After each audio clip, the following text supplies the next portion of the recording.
అందరి ముందు చక్రిని భర్తగా ఒప్పుకొని చక్రి చేత్తో తన మెడలో పసుపు కొమ్ము తాడు కట్టించుకున్న మహాలక్ష్మి ఆనందంలో మాధవ నారాయణ అసలు ఇదంతా ఎలా జరగబోతుందనేది ఈ వీడియోలో తెలుసుకుందాం. వీడియో నచ్చితే తప్పకుండా లైక్ చేయండి, చివరి వరకు స్కిప్ చేయకుండా చూసేయండి. మాధవ జాతకంలో దోషం పోవాలంటే మహాలక్ష్మి తప్పకుండా నిప్పుల కుండ పట్టుకోవాలని చెప్తూ ఉంటారు. ఇంత దూరం వచ్చి మొక్కు తీర్చుకుంటుంది. మాధవ జాతకంలో ఉన్న దోషం పోవడానికే కదా అని అంటూ సతీష్ అయితే చెప్పడంతో అయినా తను సుకుమారంగా పెరిగింది, గొప్పింటమ్మాయి, ఎన్ని రోజులని ఈ ఇంటి కోడలుగా ఉంటుంది, మధ్యలోనే వెళ్ళిపోతుంది, తను ఈ పనులన్నీ చెయ్యలేదు అని తాయారు ఇక మాట్లాడుతూ ఉంటుంది. అప్పుడే తాయారు మాటలకి మహాలక్ష్మి, నేను నిప్పుల కుండ పట్టుకొని తిరుగుతాను, నాకేమీ ఇబ్బంది లేదు అని మహాలక్ష్మి అందరి ముందు కూడా చెప్తుంది. అలా చెప్పడంతో అప్పుడే ఇక మాధవ అందరూ కూడా షాక్ అయిపోతూ ఉంటారు. వద్దమ్మా, నువ్వు అలాంటి పనులు చెయ్యలేవు, నువ్వేమీ ఈ మొక్కు తీర్చాల్సిన అవసరం లేదు, ఇప్పటి వరకు తీర్చిన మొక్కులు చాలు, ఒకవేళ అలాగే చెయ్యాలంటే నా జాతకంలో దోషం ఉంది కాబట్టి అదంతా నేను చేస్తాను తప్ప నువ్వు అసలు కూడా ఏమీ చెయ్యొద్దు, నీ వల్ల కాదమ్మా, వద్దమ్మా అని అంటూ ఉంటాడు మాధవ. తర్వాత ఇక అందరూ కూడా వెళ్ళిపోతారు మళ్ళీ సత్రానికి. వెళ్ళిపోయిన తర్వాత ఏం చెయ్యాలా అని అందరూ కూర్చొని ఆలోచిస్తూ ఉండగా అప్పుడే మళ్ళీ వస్తుంది వాళ్ళ దగ్గరికి మహాలక్ష్మి. ఏంటి అందరూ కూర్చొని ఆలోచిస్తున్నారు అని అడుగుతూ ఉంటే, అదే రేపటి మొక్కు గురించి ఏం చెయ్యాలో అర్థం కాక అందరం కూర్చొని ఆలోచిస్తున్నాము అని చెప్తూ ఉంటాడు చక్రి. ఆలోచించేదేముంది, నేను నిప్పుల కుండని పట్టుకుంటాను, అమ్మవారి ప్రదక్షిణం చేస్తాను అని చెప్తూ ఉంటుంది మహాలక్ష్మి. అప్పుడే ఇక అందరూ కూడా హ్యాపీగా ఫీల్ అవుతారు.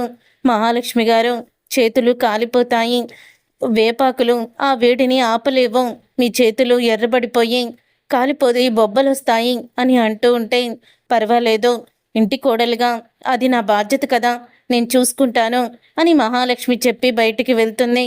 ఇదంతా విన్న చక్రి, మహాలక్ష్మి మొక్కు చెల్లించడానికి అమ్మవారి గుడిలో ప్రతి విషయంలో నా భార్యగా అన్ని పనులు చేయడానికి ముందుకొస్తుందంటే తను నా భార్యగా ఒప్పుకున్నట్టే, తను నాతో కలిసి ఉండడానికి ఇష్టపడుతున్నట్టే కదా. అమ్మా, నువ్వే ఎలాగైనా మహాలక్ష్మి గారి మనసు మార్చి తనకి నా మీద ప్రేమ కలిగేలా చేసి జీవితాంతం మేమిద్దరం కలిసిమెలిసి ఉండేలా నువ్వే చెయ్యాలి, నువ్వే తన చేత మొక్కు తీర్చుకోవాలి, ఎటువంటి కష్టం రాకుండా మొక్కు తీరాలి, మాధవన్నయ్య జాతకంలో దోషం పోవాలి అని అంటూ ఉంటాడు చక్రి మనసులో అనుకుంటూ ఉంటాడు. ఇంతలో మహాలక్ష్మిని పక్కకి తీసుకువెళ్ళి మాధవ ఇలా అడుగుతూ ఉంటాడు. ఏంటమ్మా మహా, అసలు ఎందుకు నువ్వు దీనికి ఒప్పుకున్నావో, అయినా నువ్వు ఇంటి కోడలివి కాదు కదా, నువ్వు కేవలం నీ ఇంటికి ఒక గెస్ట్వి మాత్రమే అని నువ్వే చెప్పావు, మరి అలాంటప్పుడు ఎందుకమ్మా ఈ బాధ్యతని నెత్తిన పెట్టుకున్నావు, వద్దని గుడిలోనే చెప్పాను కదా నీకు అని మాధవ అడుగుతూ ఉంటాడు మహాలక్ష్మిని. చెప్పారు పెద్ది, కానీ నేను మాత్రం ఖచ్చితంగా నిప్పుల కుంపటి పట్టుకొని అమ్మవారి మొక్కు తీరుస్తాను అని చెప్తూ ఉంటుంది మహాలక్ష్మి. అలా చెప్పిన తర్వాత మాధవ, వద్దమ్మా, అది నువ్వు చెయ్యలేవు అని చెప్తూ ఉంటాడు. పర్వాలేదు పెద్ది, నేను ఖచ్చితంగా చేస్తాను అని చెప్తూ ఉంటుంది మహాలక్ష్మి. ఉదయం అవుతుంది. ఉదయం అవ్వంగాల్ని అందరూ కూడా ఇక గుడికైతే బయలుదేరుతారు. తర్వాత ఇంకా మహాలక్ష్మి రూమ్లో రెడీ అవుతూ ఉంటుంది. ఇంతలో ఇక చక్రి అయితే మహాలక్ష్మిని పిలుస్తాడు. ఇక మహాలక్ష్మి వస్తున్నాను అని చెప్తూ ఉంటుంది. ఇదంతా కూడా వింటుంది తాయారు. ఇక వినేసి తాయారు అయితే, ఇది గుడికి రాకుండా చెయ్యాలి, ఒకవేళ మొక్కు తీరిస్తే ఖచ్చితంగా చక్రి భార్యగా శాశ్వతంగా ఉండిపోతుంది, ఆ కుటుంబానికి ఈ ఆనందాన్ని ఉండనివ్వకూడదు, ఈ నా శాపనార్థం తగిలిందని అనుకోవాలి, అస్సలు కూడా మహాలక్ష్మి గుడికి రాకుండా చెయ్యాలి, ఏదోటి చేస్తాను అని తాయారు అయితే ఇక వెంటనే గాయత్రి దగ్గరికి వెళ్తుంది. వసే గాయత్రి, ఆ మహాలక్ష్మికి లేట్ అవుతుందంట, వాళ్ళకి వెళ్ళి తర్వాత వస్తాను, మీరు వెళ్ళిపోమని చెప్పమని చెప్పింది అని అంటూ ఉంటే, మహాలక్ష్మి నీకు చెప్పిందా అని అడుగుతూ ఉంటుంది గాయత్రి.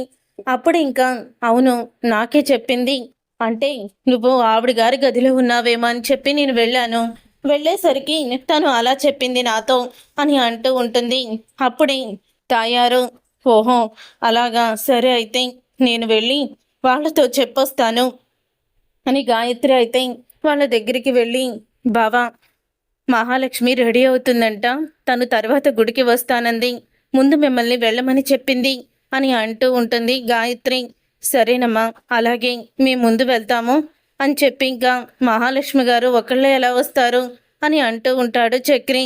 రే పర్వాలేదులేరా, వస్తుంది తను, పదండి వెళ్దాం అంటే అక్కడ మొత్తం చూసుకోవాలి కదా ముందు అని చెప్పి అందరూ కూడా గుడికైతే బయలుదేరుతారు. అలా గుడికి బయలుదేరిన తర్వాత అప్పుడు ఇక మహాలక్ష్మి బయటికి రాకుండా గొళ్ళెం పెట్టేస్తుంది. మహాలక్ష్మి గదికి తాయారు ఇక గొళ్ళెం పెట్టేయడంతో అప్పుడే ఇంకా మహాలక్ష్మి లోపల ఉండిపోతుంది. తాయారు వాళ్ళు కూడా గుడికైతే వచ్చేస్తారు. అలా వచ్చిన తర్వాత చాలాసేపు కూడా ఎదురు చూస్తూ ఉంటారు. మహాలక్ష్మి రావడం లేదేంటి అని. మహాలక్ష్మి గారు ఇంకా రాలేదేంటి, నేను వెళ్ళి చూసొస్తానన్నయ్య అని చక్రి మహాలక్ష్మి కోసం ఇక సత్రానికైతే బయలుదేరుతూ ఉంటాడు. అప్పుడే పూజారి గారు నారాయణ గారి కుటుంబం నుంచి ఎవరైనా ఆడవాళ్ళు వచ్చారా నిప్పులు చిట్టి మోయడానికి అని అంటూ ఉంటే, అది ఎవరొస్తారు, వీళ్ళింట్లో ఆ ఆడవాళ్ళు ఉంటేనే కదా పాపం నిప్పులు చిట్టి మొయ్యాలని ఆవిడ గారు ఊరికి బయలుదేరిపోయి పారిపోయి ఉంటుంది అని తాయారు నోటికొచ్చినట్లు మాట్లాడుతూ ఉంటుంది. అదేంటి, తర్వాత వస్తుందని నువ్వే కదా చెప్పావు, మళ్ళీ వెళ్ళిపోయిందంటావేంటి అని ఆ గాయత్రి అడగడంతో, ఏమో అలాగ తర్వాత వస్తానని చెప్పి వెళ్ళిపోయి ఏం చెప్తాం, అందరి ముందు అలా నటించి ఉంటుంది అని చెప్తూ ఉంటుంది తాయారు. మహాలక్ష్మి అలా నటించేది కాదు, తను ఎంతో నీతిగా నిజాయితీగా ఉంటుంది అని చెప్తూ ఉంటుంది గాయత్రి. నేను వెళ్ళి చూసొస్తాను అని చెప్తూ ఉంటే, నువ్వు చూసొచ్చినా ప్రయోజనం లేదురా, నీ భార్య ఎప్పుడో పారిపోయి ఉంటుంది, సుకుమారంగా పెరిగింది, ఏవో మాయమాటలు చెప్పి దాన్ని పెళ్లి చేసుకొని నువ్వు ఇక్కడికి తీసుకొచ్చావు, కానీ అది ఎందుకుంటుందిరా, ఖచ్చితంగా వెళ్ళిపోతుంది అని తాయారు అనడంతో అప్పుడే ఇక చక్రికి చాలా కోపం వస్తుంది.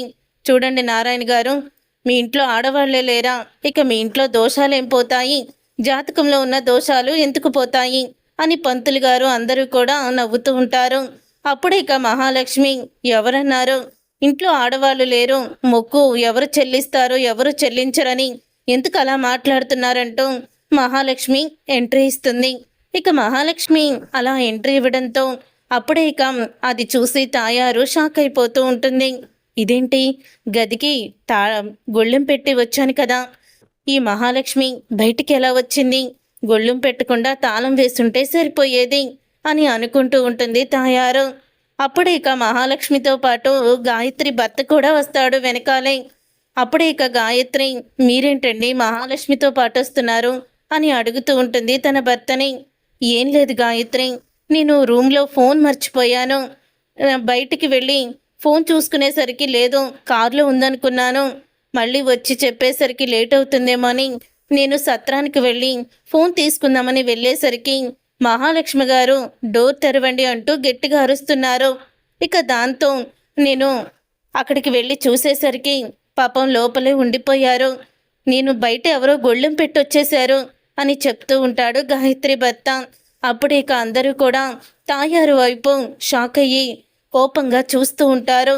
ఇక గాయత్రి, ఓహో ఇదంతా నువ్వు కక్కిన విషయం అన్నమాట, చూడమ్మా, నువ్వు ఎన్ని ఎత్తులు పై ఎత్తులు వేసినా అమ్మవారి అనుగ్రహం మావయ్య కుటుంబం మీద ఎప్పుడూ కూడా ఉంటుంది, అందుకని చూసావు కదా, మావయ్య కుటుంబాన్ని కాపాడుకోవడానికి సరిగ్గా నా భర్తని అక్కడికి పంపించింది అమ్మవారు, మొక్కుబడి తీర్చుకుంటుంది, నువ్వు ఎన్ని పై ఎత్తులు వేసినా ఏమీ కూడా అవ్వదు, ఎప్పుడు కూడా అన్యాయం వైపు అమ్మవారు నిలబడదు, నిలవనివ్వదు కూడా అని చెప్తూ ఉంటుంది గాయత్రి.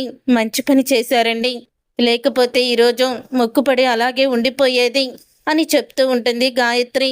అప్పుడు ఇక నారాయణ, చూడు, ఇక మీదట నీ వల్ల కానీ ఈ మొక్కులకి ఏదైనా ఆటంకం వచ్చిందనుకో, నీ కూతురు జీవితం నాశనం అయిపోతుంది, నీ అల్లుడికి మాధవ్ని గాయత్రి ప్రేమించిన విషయం ఖచ్చితంగా చెప్పేస్తాను. ఇప్పటి వరకు ఎందుకు ఓపిక పట్టానో తెలుసా, గాయత్రి ముఖం చూసి ఓపిక పట్టాను, ఇక నాలో సహనం చచ్చిపోతుంది, నా కోడల్ని గదిలో బంధించి వస్తావా, నీ సంగతి ఇప్పుడు కాదు తేలుస్తాను, నువ్వు నోరు ఎత్తి ఇంకేమన్నా నా కోడలి గురించి కానీ నా కుటుంబం గురించి కానీ తప్పుగా మాట్లాడావనుకో నీకుంటది చూడు అని అంటూ గాయత్రి ఎదురై మాధవ మాధవ వీళ్ళందరూ చూస్తుండగానే నారాయణ బెదిరిస్తాడు తాయార్ని. అప్పుడే ఇక్కడే ఉండండి, నేను దేవతకి దండం పెట్టుకొని వస్తాను అని చెప్తూ ఉంటుంది మహాలక్ష్మి. అమ్మవారి దగ్గరికి వెళ్ళి పెద్ద జాతకంలో ఉన్న దోషం పోవాలని నేను ఇప్పుడు ఈ బాధ్యతని తీసుకున్నానమ్మా. ఇంటి కోడలుగా నేను మొక్కుబడి చెల్లిస్తున్నానని అందరూ అనుకుంటున్నారు. నీ మొక్కు చెల్లించడానికి ఈ బంధాలు ఈ అనుబంధాలు అన్నీ కూడా నీకు కూడా అడ్డొస్తాయమ్మా. నేను ఒక మంచి పని చేయడానికి ఒక మంచి వ్యక్తి జాతకంలో దోషం పోయి తన జీవితం సంతోషంగా ఉండాలని కోరుకుంటూ నేను ఈ మొక్కు చెల్లించబోతున్నాను. ఈ మొక్కులో ఎటువంటి ఆటంకాలు లేకుండా అంతా కూడా నువ్వే చూసుకోవాలి తల్లి అని మహాలక్ష్మి అయితే దేవతని మొక్కుకుంటూ ఉంటుంది. అప్పుడే దేవత గుడి గంట అయితే మోగుతుంది. అమ్మా, నీ అనుగ్రహం ఉందని మరోసారి గంట శబ్దం వినిపించి నాకు తెలియచేశావు. ఇంటి కోడలుగా కాదు, పెద్ద క్షేమాన్ని కోరుకునే దానిలాగా ఇప్పుడు నేను ఈ మొక్కు తీర్చబోతున్నాను. ఎటువంటి ఆటంకాలు కూడా ఉండనీయకుండా చెయ్యమ్మా అని అంటూ ఉంటే అప్పుడే అంటూ ఉంటాడు అక్కడికి వచ్చి మాధవ, నా గురించి నువ్వు ఇదంతా చేస్తున్నావు కదమ్మా అని మహాలక్ష్మిని అడుగుతాడు. అవును పెద్ది, మీరు నాకు తండ్రి తర్వాత తండ్రి లాంటి వాళ్ళు. మీ గురించి నేను ఎంత కష్టమైనా భరిస్తాను. జీవితం బాగుండాలని, మీరు ఏమైపోయినా పర్వాలేదో తమ్ముళ్ళ జీవితాలు బాగుండాలని కుటుంబాన్ని వదిలి వెళ్ళిపోయి ఊహించని నిర్ణయం తీసుకున్నారు. మీలాంటి మంచి వ్యక్తి కోసం నేను ఏమాత్రం చెయ్యలేనా? చేస్తాను పెద్ది అని మహాలక్ష్మి అంటుంది. ఇంతలో అందరూ కూడా వస్తారు. మీరు నిప్పుల కుండని మోసేటప్పుడు ముందు కొంచెం జరిపించాల్సిన తంతు ఉంటుంది. ఆ కార్యక్రమాలన్నీ కూడా జరిపించాలి అని అంటూ ఉంటే కార్యక్రమాల ఏంటవి? మీరు పసుపు నీళ్ళు తల మీద నుంచి పోసుకోవాలి. పసుపు నీళ్లు పోసుకొని ముఖానికి పసుపు రాసుకొని పెద్ద కుంకుమ బొట్టు పెట్టుకోవాలి అని పంతులు గారు చెప్తారు. అప్పుడే సరే అని మహాలక్ష్మి పసుపు నీళ్ళు అయితే పోయించుకుంటుంది. ముఖానికి పసుపు రాసుకుంటుంది, బొట్టు పెట్టుకుంటుంది. తర్వాత పంతులు గారు, బాబు చక్రి ఇలా రా, ఈ పసుపు కమ్ముతాడు నీ భార్యకి తన మెడలో కట్టు అని అంటూ ఉంటే ఒక్కసారి మహాలక్ష్మి షాక్ అయిపోతూ ఉంటుంది. పసుపు తాడా? ఈ పసుపు తాడు ఎందుకు పంతులు గారు? ఇవన్నీ ఏంటి అని అడుగుతూ ఉంటుంది మహాలక్ష్మి. అలా అనకూడదమ్మా. ఇప్పుడు పొరపాటుగా నువ్వు ఆ నిప్పుల కుండని మొయ్యలేకపోయావనుకో, నువ్వు సగం మోస్తే నీ భర్త నీలో సగభాగం కాబట్టి తను మోయొచ్చు, ఒక్కసారి తను తీసుకోవచ్చు. ఆ అర్హత వచ్చే ముందు అతను కట్టిన తాళి ఉండినా పర్వాలేదు, నువ్వు ఇప్పుడు అతని చేత అమ్మవారి సమక్షంలో ఈ పసుపు కుమ్ముతాడని కట్టించుకోవాలి అని పంతులు గారు అయితే చెప్తారు. ఒకవేళ అలా చెయ్యకపోతే నువ్వు మొక్కుబడి చెల్లించినా కూడా దానికి ఫలితం అనేది దక్కదమ్మా అని పంతులు గారు అనడంతో ఆ మాట విని అప్పుడే బాగా ఆలోచిస్తుంది. బాగా ఆలోచించి ఇప్పుడు ఇలాంటివేమీ వద్దులేండి, అమ్మవారు ఎలాగైనా స్వీకరిస్తుంది అని అంటూ ఉంటాడు చక్రి. అప్పుడే తాయారు, అదేంటి నీ భార్య మెడలో పసుపు కొమ్ము తాడు కట్టడానికి అంతలా ఆలోచిస్తున్నావు? తన మెడలో నువ్వు తాళి కట్టావు కదా ఆల్రెడీ, ఇది కడుతున్నావు, దాంతో ఏముంది? కొంపదీసి ఆ తాళి నువ్వు కట్టలేదా ఏంటి అని తాయారు అంటూ ఉంటే, రేయ్ నీకేం చెప్పాను నేను అని అంటూ ఉంటాడు నారాయణ. అప్పుడే తాయారు ఒక్కసారి షాక్ అయిపోయి తను ఏమీ మాట్లాడకుండా మౌనంగా ఉండిపోతుంది. తర్వాత బాగా ఆలోచించి మహాలక్ష్మి, ఏదయ్యి చేసినా నీదే భారం తల్లి అని అనుకుంటూ తను చక్రిని, మీరు ఆ తాడుని నా మెడలో కట్టండి అని చక్రిని స్వయంగా తనే కట్టమని చెప్తుంది మహాలక్ష్మి. అప్పుడే చక్రి చాలా ఆనందపడుతూ, నాకు తెలుసు మహాలక్ష్మి, నేను నీకు దగ్గరవుతున్నాను, నువ్వు కొద్ది కొద్దిగా నన్ను భర్తగా ఒప్పుకుంటున్నావు, అదే చాలు నాకు అని అమ్మవారి సమక్షంలో చక్రి పసుపు కొమ్ము తాడు తీసుకొని మహాలక్ష్మి మెడలో కడతాడు. మహాలక్ష్మి కళ్ళు మూసుకొని అలాగే ఉండిపోతుంది. తరువాత నిప్పులు అది కుండ అయితే తీసుకొస్తారు. 2 చేతుల్లో వేపాకులు వేస్తారు, బాగా దండిగా వేపాకులు వేసిన తర్వాత కింద టవల్ లాంటిది ఏదైనా పెట్టుకోవచ్చా పంతులు గారు అని చక్రి అడగడంతో, లేదో పెట్టుకోకూడదు, అలాగే పట్టుకోవాలి, వేపాకుల మీదే నిప్పుల కుంపటి పెట్టుకోవాలి అని చెప్తూ ఉంటే, అప్పుడే వేపాకుల మీదే ఇక కాలే నిప్పుల కుండనైతే పెడతారు. ఇక పెట్టిన తర్వాత, చూడమ్మా, ఎట్టి పరిస్థితిలో కూడా ఈ కుండ చేయి జారకూడదు, జారితే చాలా దోషం, కాబట్టి జాగ్రత్త, చేయి జారి కింద అయితే అస్సలు కూడా పడకూడదు అని పంతులు గారు అయితే చెప్తారు.